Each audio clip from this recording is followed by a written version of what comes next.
বাচ্চা বাবা। বুঝতে পারছো না এগুলো কি?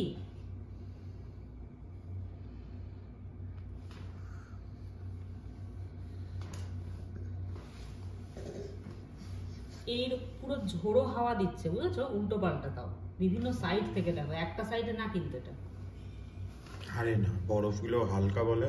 তাই কি? না, হাওয়া আছে, দেখো গাছগুলো ফলো করো, হাওয়া আছে বলে এরকম উলট পালট ভাবে আসছে।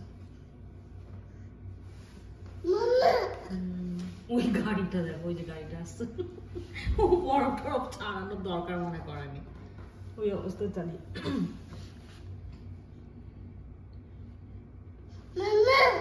আমাদের গাড়িটা কি আছে কি জানি, আমাদেরটাও সেম এরকম হয়ে রয়েছে ওপরটা পুরো।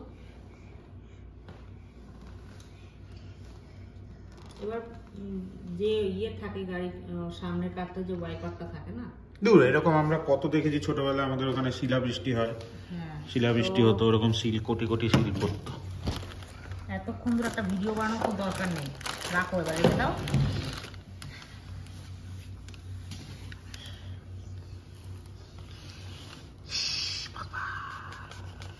এই গাড়িটা পরিষ্কার করতে দেখো, এই মাথায় নেই কিছু।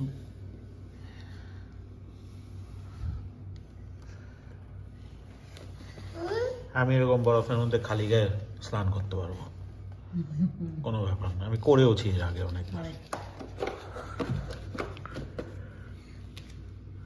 শীতকালে ডেইলি স্নান করি। আপনারা কমেন্টে জানাবেন বন্ধুরা, আপনারা কে কে স্নান করেন এই বরফে আমার মতো।